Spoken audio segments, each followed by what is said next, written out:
Hello বন্ধুরা, flavour Fiesta চ্যানেলে জানাই আপনাদের সবাইকে স্বাগতম। আজ আপনাদের জন্য আবারও নিয়ে এসেছি নতুন আরো একটি রেসিপি নিয়ে। আজকের রেসিপি বাচ্চাদের টিফিন স্টাইলে ভেজিটেবল পাস্তা। চলুন তবে দেখা যাক কি কি লাগছে। প্রথমেই আমরা একটি পাত্রে গরম জল বসিয়ে দিয়েছি।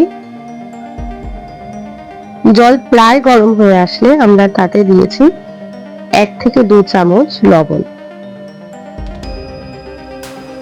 লবণটা দিয়ে তার মধ্যে আমরা দিয়ে দেব সাদা তেল।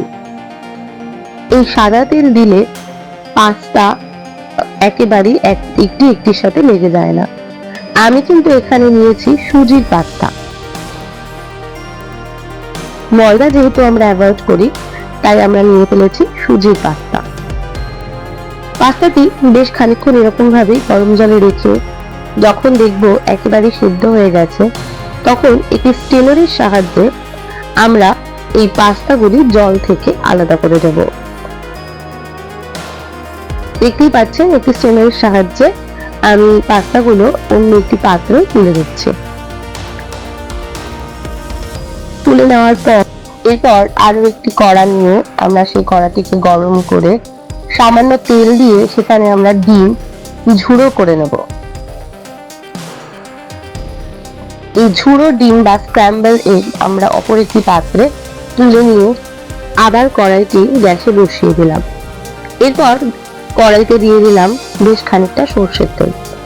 সর্ষের তেল গরম হয়ে এলে আমি তাতে দেব কিছুটা সবজি।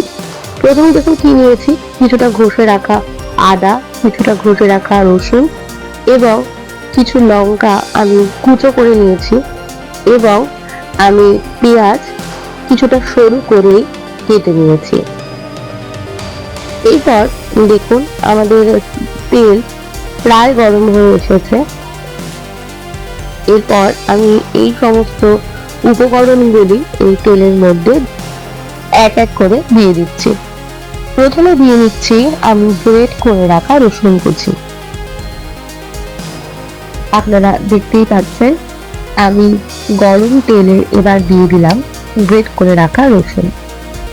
এই রসুনটি দেওয়ার পর হালকা ভাবে নাড়াচাড়া করে আমরা তার মধ্যে দিয়ে দেব আদা, গ্রেট করে রাখা আদা।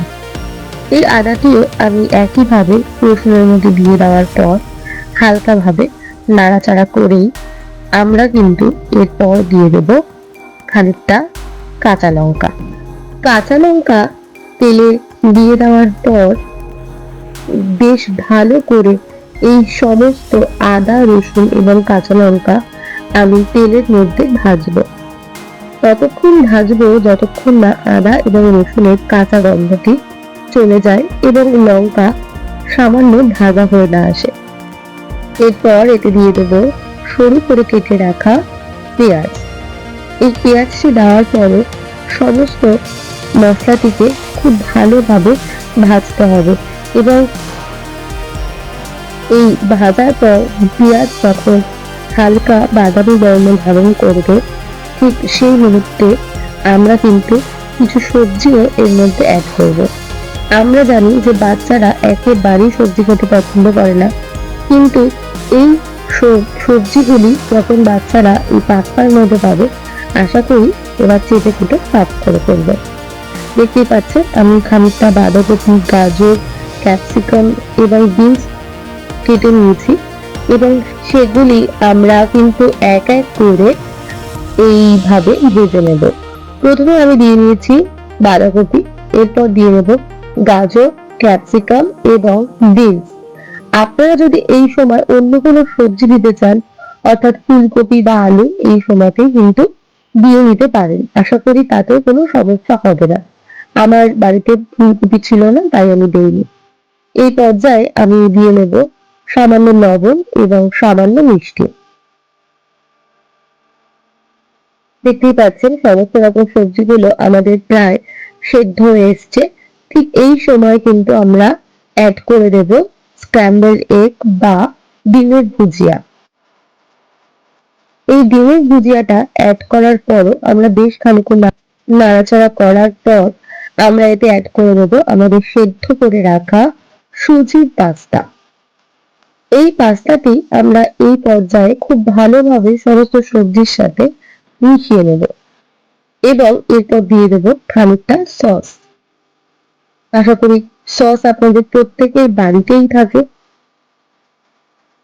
এই সমস্ত কিছু দিয়ে যদি আপনারা এই পাস্তা রেসিপিটা করেন, আশা করি প্রত্যেক বাচ্চার স্কুলের টিফিন শেষ হবে এবং মায়েদেরও আশা করি সবজি খাওয়ানোর চিন্তা আর থাকবে না।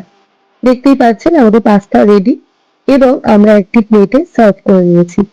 আশা করি এই রেসিপিটি আপনাদের সবার ভালো লাগবে। আপনারা বাড়িতে তৈরি করুন, নিজেরাও খান এবং পরিবারের সকলের সাথে ভাগ করে নিন। আশা করব আপনাদের সকলের এই রান্নাটি ভালো লেগেছে।